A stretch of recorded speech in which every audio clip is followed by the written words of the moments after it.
It's going to be hard to do interpretive dance to make up for not having slides. So, all right. So thanks everyone for being here. So I was asked to give a general overview of layering stratified flows. For those of you who remember from 3 years ago, the online KITP Zoom workshop, 3 years ago, together with Colin Caulfield, I gave an introductory lecture to layering stratified flows. And so this is building on that. I have less time and more results to show you, so we'll see how things go. So I am going to give a general overview, but to motivate things, I'm actually going to talk to you about some observations I've been working with for the last few years. And these are measurements from the upper ocean. So in the ocean surface boundary layer, we typically have, because of winds blowing back and forth at the sea surface, because of waves breaking, because of heating and cooling from sunlight and precipitation and all that, we tend to have a well-mixed upper layer. It's very turbulent, it's very homogeneous, sitting over top a stratified thermocline, pycnocline, halocline region. And if you're coming at this from the point of view of sort of an earth scientist, we care a lot about the upper ocean because it's where a lot of important stuff happens. Right, this is where we're sunlit, so it's important for biogeochemistry. It's where we interact with ice. It's where we have all of our sort of exchanges between the ocean and the atmosphere, things like gases, things like carbon coming into the ocean. It's what's going to feed back into weather. It's where we're going to be worried in more recent years about things like plastic transport. So we want to understand what's happening up here. Now, I said we have a well-mixed layer, and I said we have a stratified interior, but in between these two, we have something called the transition layer. And if you are a stratified turbulence nerd, this is the best part of the ocean, because we are strongly sheared, we're typically strongly sheared, we're typically strongly stratified, and there's a lot of stuff that could be happening. We actually don't always know what is going on in this region. It's not very well measured because it's hard to measure. So, for part of my postdoc work, I was working with an observational data set from fall 2018 from the North Pacific. And we had our instruments out near this ocean weather station Papa, which gives us our sort of surface forcing. It's this really well-studied region. There's decades of atmospheric measurements.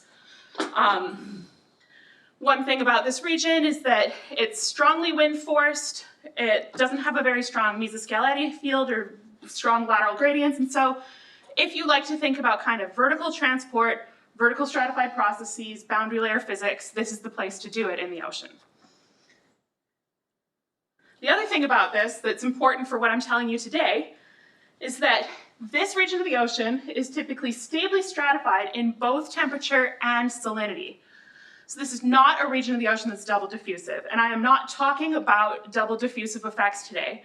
If you're interested in that, come back tomorrow morning to hear about how double diffusion comes into questions of layering. So what we had was essentially a 2-meter tall cylinder that could change its volume in order to change its density to move throughout the water column. And what this cylinder had a bunch of different sensors on it, so we could measure things like temperature, measure things like velocity, salinity, pressure. So we could get big profiles twice a day. They go through the sort of upper ocean, through this mixed layer, down into the stratified pycnocline, and then move through this transition layer, this strongly sheared, strongly stratified region. And so we could get some pretty wild measurements. This is, if we look sort of from our point of view, thinking about what the temperature we see, this float is moving around. It's being advected by mean currents, and we're measuring the temperature as we go, but we see several features that I hope you guys are going to find interesting. We get regions where we have overturns, and I'll show you a clearer example of this in a moment, but things that look like the shear instabilities that we're used to thinking about. We get very strong, long-lived interfaces in temperature, so regions where we have very sharp temperature changes that last for a very long time. And then regions where it looks like we have more than one of these sharp changes in temperature at different neighboring depths. So we have these stratified shear instabilities, this kind of big overturn that leads to a smearing out of an initial temperature difference. But we also have these very long-lived interfaces in temperature. So this is a difference of about 1 degree Celsius. over 6 centimeters or less, and it lasts for, this is a half hour of data in each of these time series plots. So we have these long-lived stratified interfaces. If we look at these kind of regions where we move from one interface to another, we have long-lived interfaces that are forming a steppy kind of structure throughout this region. So where do these interfaces come from? Why do they persist for so long? And ultimately, how can we relate things to large-scale background stratification, large-scale shear, and surface forcing? Now, there's some general wisdom that says we don't tend to see staircases in things like the ocean interior. When we see staircase kind of structures in observations, it's typically from double diffusive effects. So either thinking about stuff in the Arctic or stuff in the Mediterranean. There are some measurements that suggest we sometimes get steppy structures, whether they're the kind of layered staircases we're talking about at this meeting, I'm going to come back to. But for example, measurements from lakes, where we definitely can't get double diffusive effects because we don't have a salinity gradient, there are measurements that suggest you get sort of neighboring sharp interfaces and well-mixed regions in between. If we look at the measurements from our Lagrangian float below the transition layer through the picnic line, we sometimes get things that look like steps. Maybe I'm being optimistic when I look at that, and so I'm going to come back to this later on. Do we see staircases in these types of oceanic stratified turbulent flows? Part of why this is a little bit surprising that we don't have like a lot of measurements of this is because we do see observations of layering in other stratified systems. So there's experimental evidence, the classic problem of you take a linearly stratified tank, you tow a grid through it repeatedly, and you start to get these strong staircasey structures that appear. This instability, the zigzag instability of columnar vortices that sets up these nice layered structures. The stratified Taylor-Couette flow problem that sets up these very long-lived layered structures, all with sort of a really regular spacing that we think is related to internal waves. We get layered structures that show up from horizontally sheared flows. So for example, Sam Lewin, who's doing a postdoc with me now, did some simulations of a horizontally sheared flow that set up this really beautiful layered structure. We just saw this referenced actually in the previous talk. Dan Lucas's simulations showed similar. And even sort of some reduced order statistical state kind of simulations have suggested that we get these kind of layers forming. So we see them in our laboratory studies, we see them in our numerical studies, but we don't necessarily see them in the ocean. So how and when do layers form in a stratified flow? And once we get them, what happens to them? How do they last for so long, or do they last for a long time?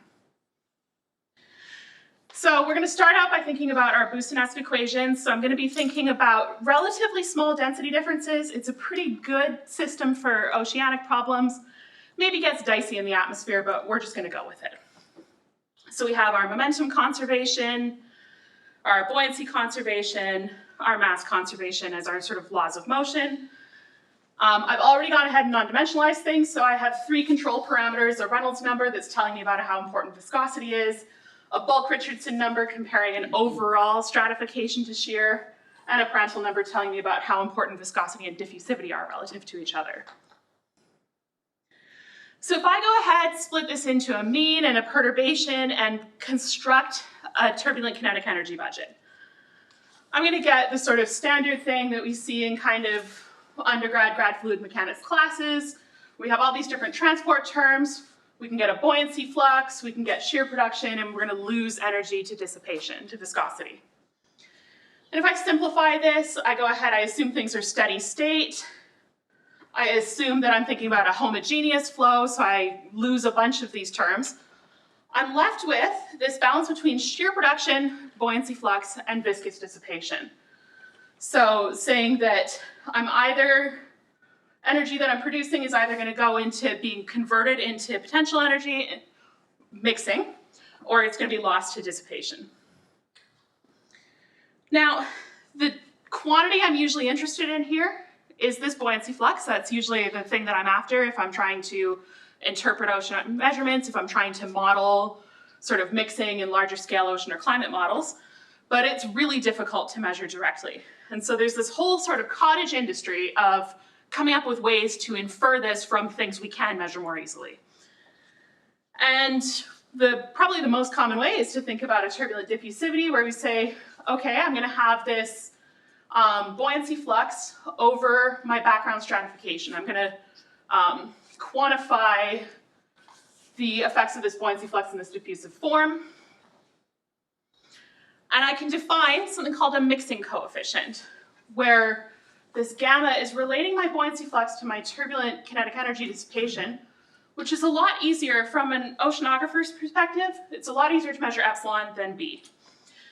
And it's easier to measure n squared. And so if I know epsilon and n squared, and I know this mixing coefficient, I can get this diffusivity, I can get my buoyancy flux. Now this is going to depend on a variety of parameters I'm going to tell you about in a second. You might also see these kind of relationships described in terms of a flux-Richardson number, which is going to compare your buoyancy flux and your production, or a mixing efficiency that's going to quantify things in terms of an irreversible mixing rate. These are all related quantities, especially in this balance where we assume things are steady and homogeneous.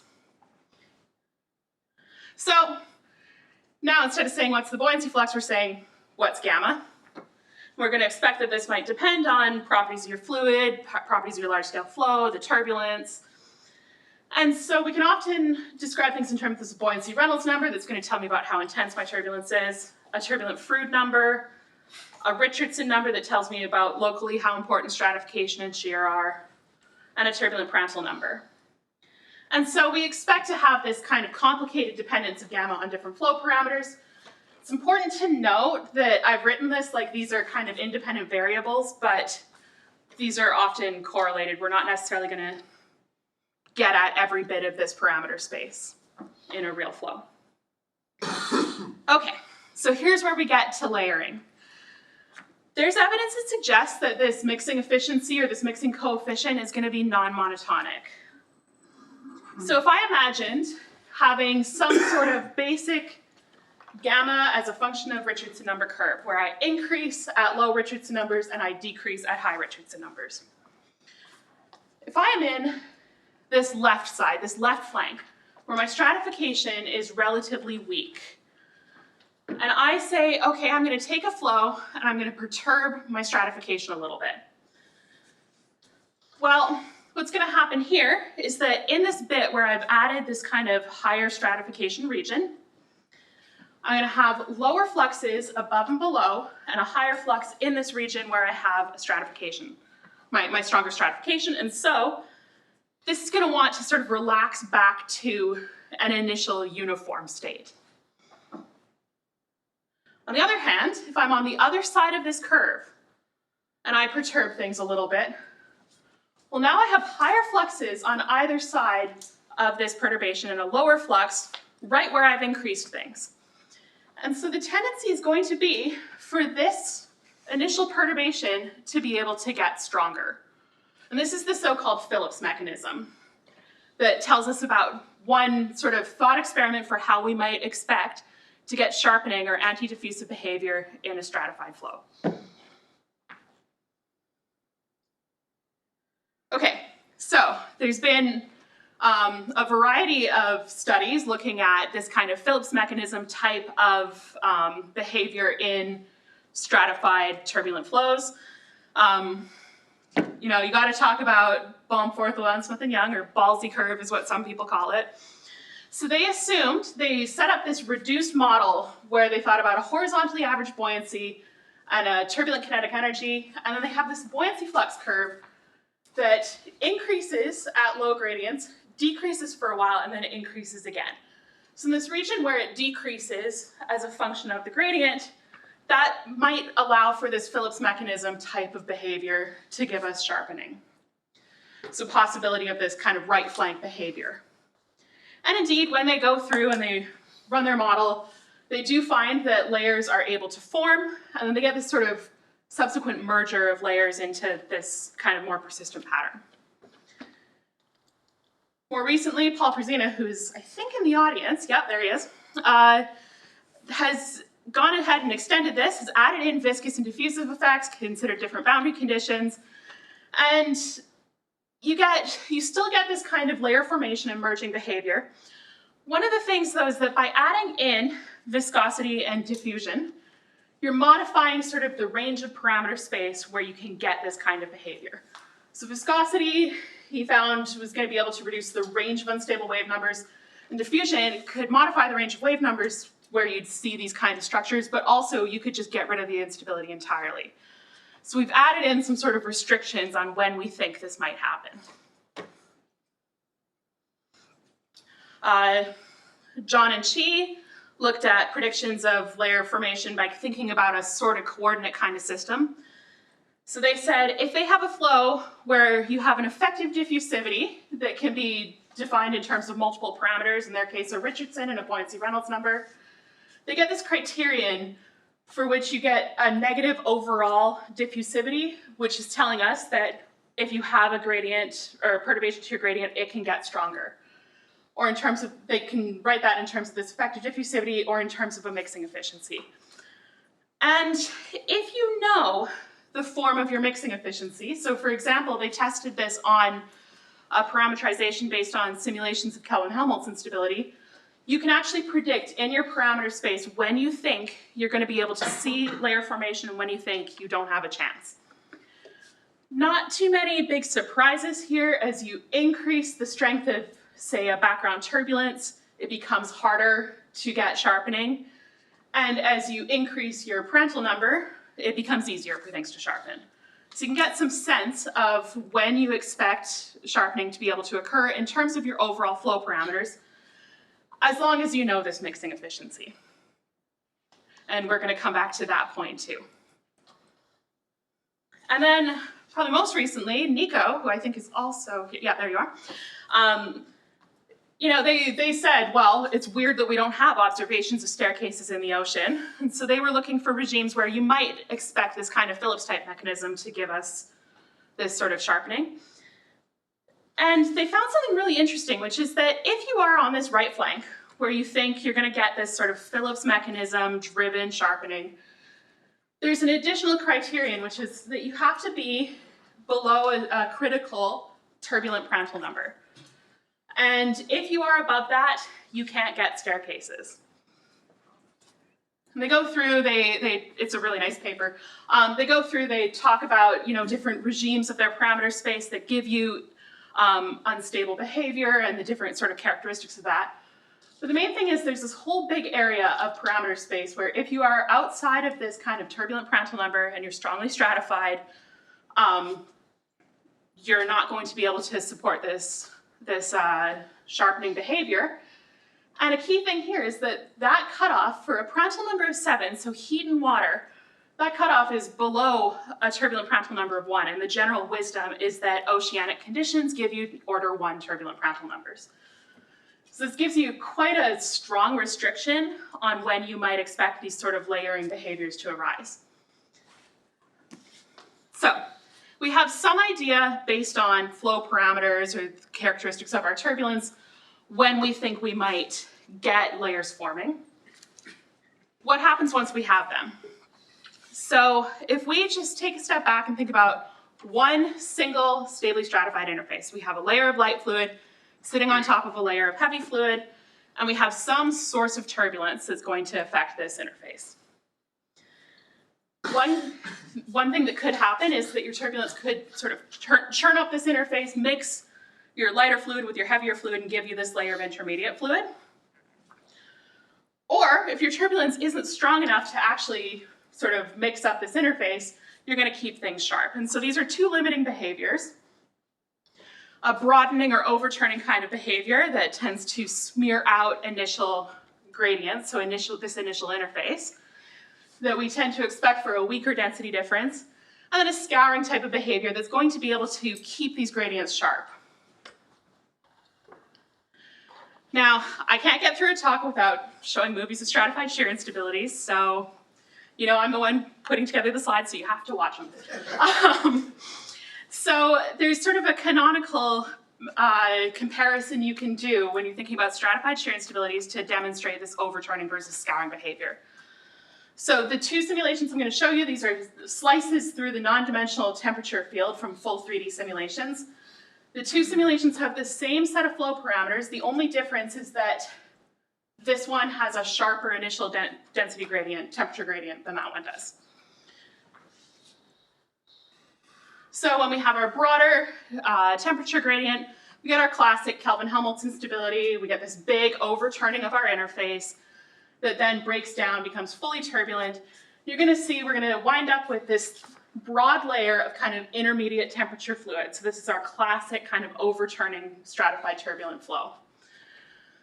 On the other hand, our Helmholtz instability is going to wind up with a very different flow evolution. You're going to see that right away these counter-propagating vortices on either side.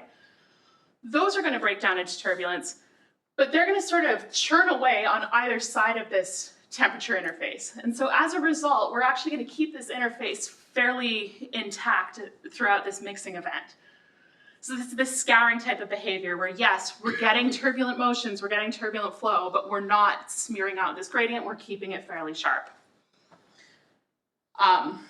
It's not as straightforward as just saying one or the other, because if you start to consider a more complicated background flow, and you don't have to get much more complicated, all we did was offset our velocity from our stratification in these. You can get flows that kind of have some mixture of the two behaviors. What you wind up with is a region of the flow in which you sort of smear out gradients and a region of the flow in which you keep your gradients pretty sharp. So it doesn't have to be one or the other. You can have this kind of combination of behaviors. Okay. So we're talking about two behaviors for stratified turbulence. There's a bit of a question for, is the nature of the actual turbulent flow, the nature of the mixing, different between the two? And there's sort of different statements that have been made in the literature. You know, Helmholtz instability or these scouring types of flows seem to want to self-organize. They want to get to this kind of particular state with a particular stratification and shear and mixing efficiency, and that's very different from what Kelvin-Helmholtz instability does. On the other hand, there's a bit of a question of where are we measuring things and where are we actually describing the mixing? Because if we instead think about, say, trying to parameterize, trying to infer a mixing coefficient from a turbulent flow, so this is using a parameterization that was developed based on Kelvin-Helmholtz instability, so this kind of overturning situation. If we try to infer the value of our mixing coefficient in a Kelvin-Helmholtz instability kind of flow, we do an okay job. There's several details that I'm absolutely glossing over here for why it's not a perfect match, but we do a reasonably good job for the overturning flows. And it seems like we do a really bad job when we start to get into a scouring type of flow. Unless we're actually careful about how we define things like a stratification, because if we're thinking about a layered kind of structure or a sharp interface, we have very different stratification at the interface and on either side of it. And when we sort of correct for that, when we consider kind of a weighted stratification that actually describes where we have overturns, where we have mixing, actually it seems like we do a reasonably good job of describing the mixing with the same sort of set of assumptions. So there's some questions about, you know, is the mixing we're seeing in these kind of scouring flows qualitatively different from the mixing in the overturning, or is it just located in a different part of parameter space? This is getting a little bit maybe off track from the overall picture of layering and stratified flows, but it is something that sort of comes into thinking about how we would parameterize, how we would model things in the future. Okay, so that's single interfaces. Once we add in multiple interfaces, there's a whole range of things that can happen, and this hasn't been super well studied, I would say, in kind of a like a full sort of 2D or 3D DNS kind of context. So for example, if you have two density interfaces sitting in an overall shear, you can get a Taylor-Caulfield instability that has interactions with these two interfaces. So thanks to Tom for sharing these movies with me. Depending on your Prandtl number and your wavelength of your instability, what the sort of long-term nonlinear evolution of that instability is can look very different. Though I would like to point out that in this case, and in this case with the small wavelengths and the large Prandtl number, what you do see is that ultimately these two interfaces sort of don't stay distinct from each other. They're creating one sort of combined instability between the two of them. So they're not sort of going to stay as distinct interfaces in the sense of thinking about a staircase that lasts for a really long time. Right, this kind of final state looks more like that smeared out overturning state maybe than sort of two sharp layers that we started with.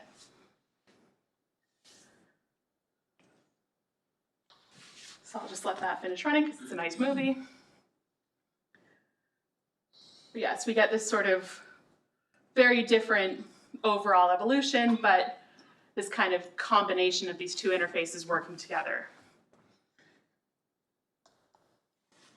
We can also, ask some questions about, well, what if we just try to look at our sort of classic instabilities with multiple interfaces? So Shilin Liu, who just finished his PhD at Oregon State and is starting at UC Irvine as a postdoc right away, has been looking at this problem of two sort of Kelvin-Helmholtz unstable interfaces close to each other.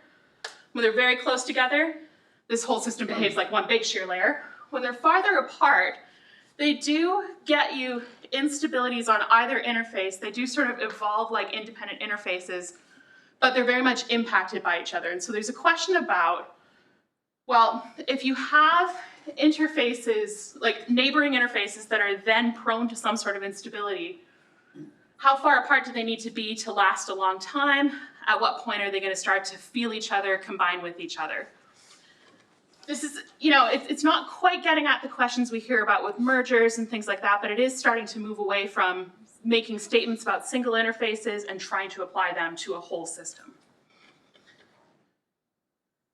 And I should point out that, these are sort of initial value problems that I've been showing where we start out with an initial condition and things run for a long time.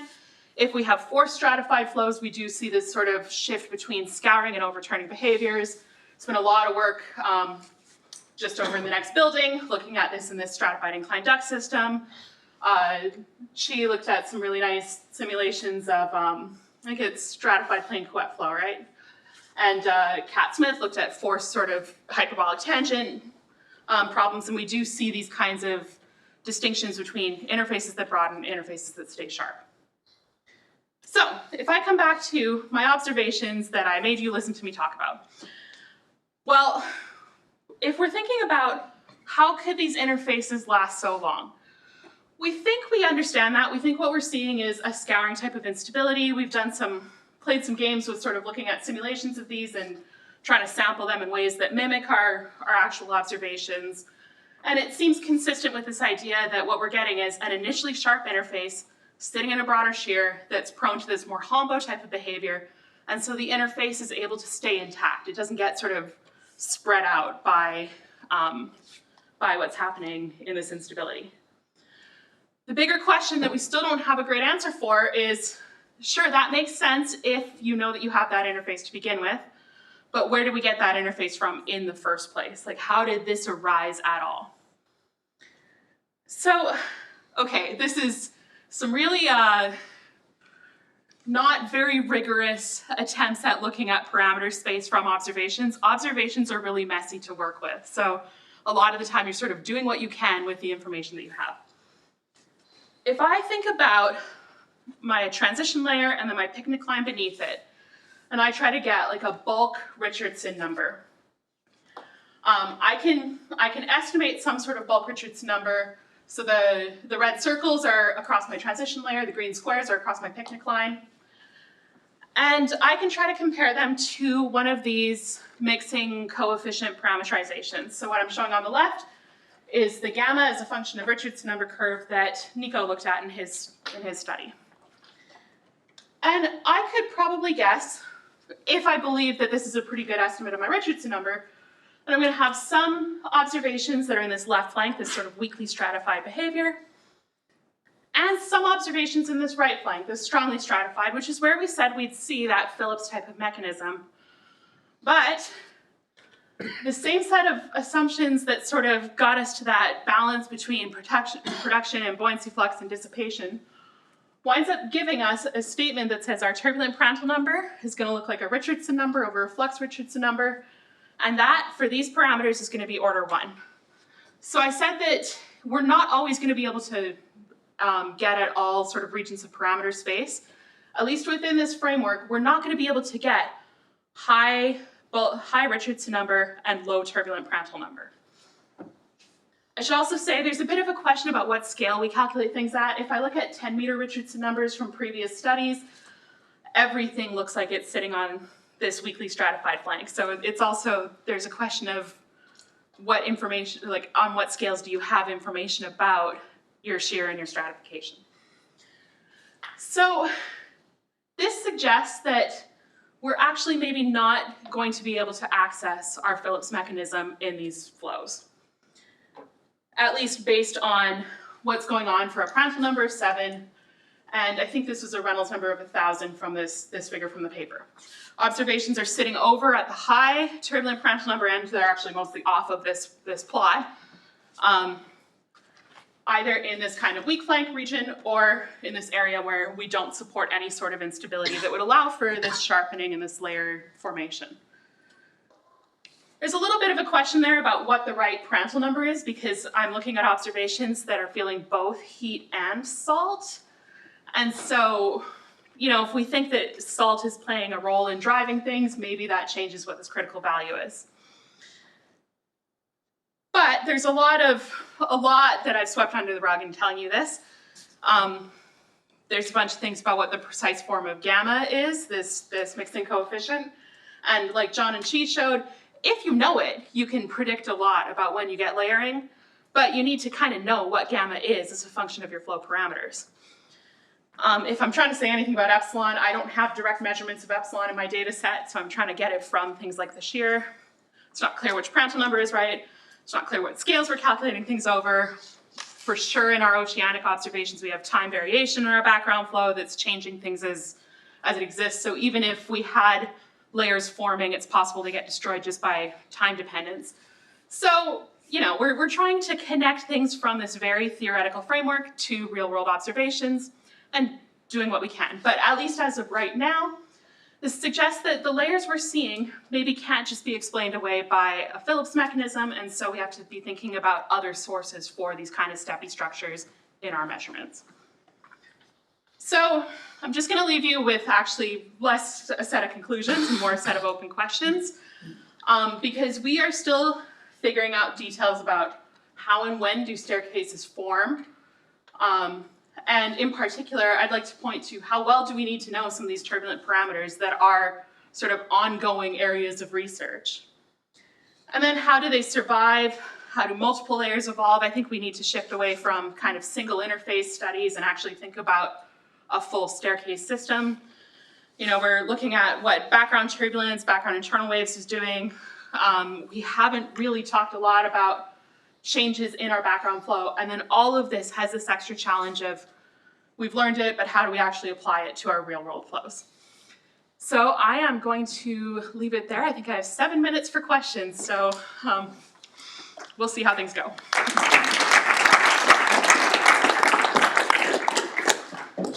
Thanks so much. Are there any questions? Yes. So I was struck by your discussion of Bomforth et al., or Bly is it's a more dignified way of putting it.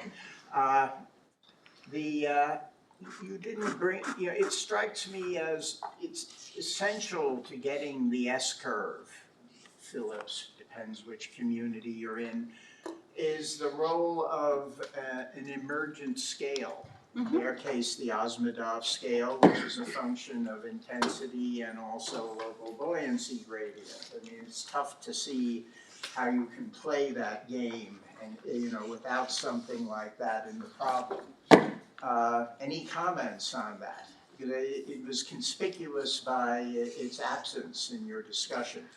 So I love turbulent length scales, and I think anyone who's ever sat through me talking about stratified turbulence for longer than sort of this 45-minute talk would know that. It's not that I think that that's not important. It was more a question of how much I could cover in the time I was given. Absolutely, like so for those of you who aren't familiar with that study, one of the things that gets sort of parameterized in it is this length scale that's describing essentially a competition between turbulence and stratification. And figuring out how that, like what that dependence is, what that parameterization is absolutely an important question in there.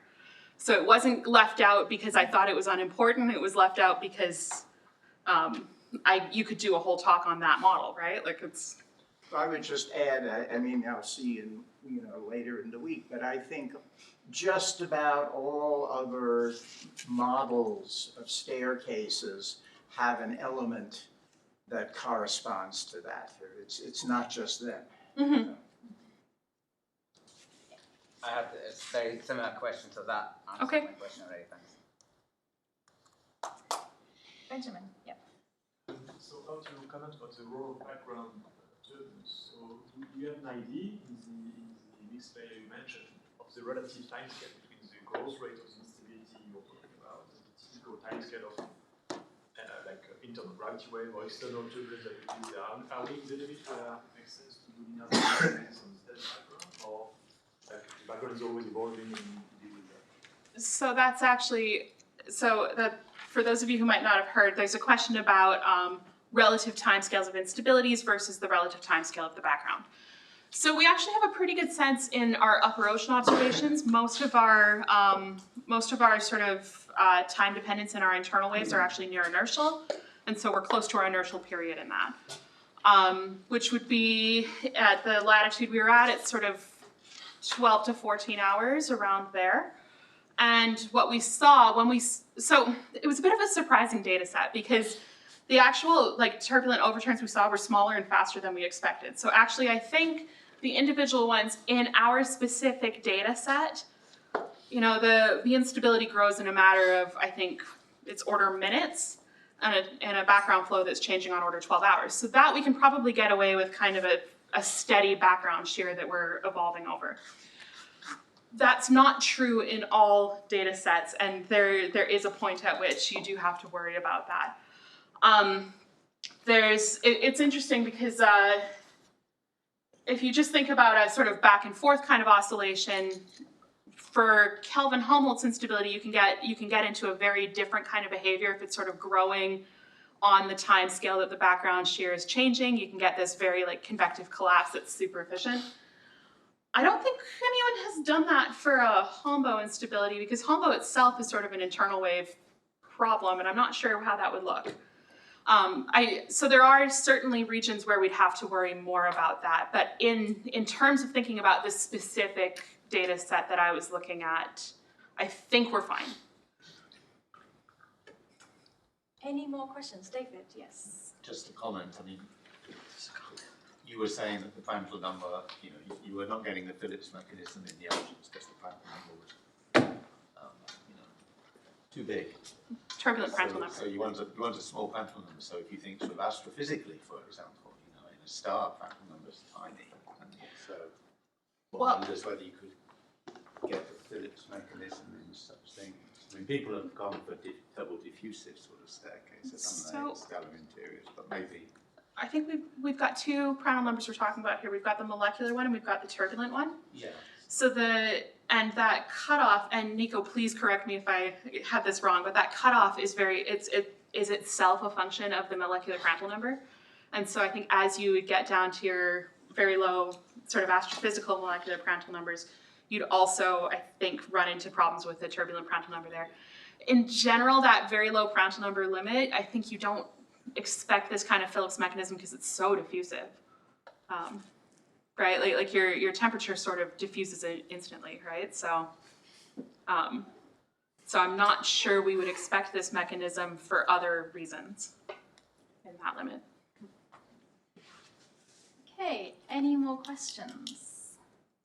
Everyone wants to get to lunch. They do indeed. Let's thank Alexis once again.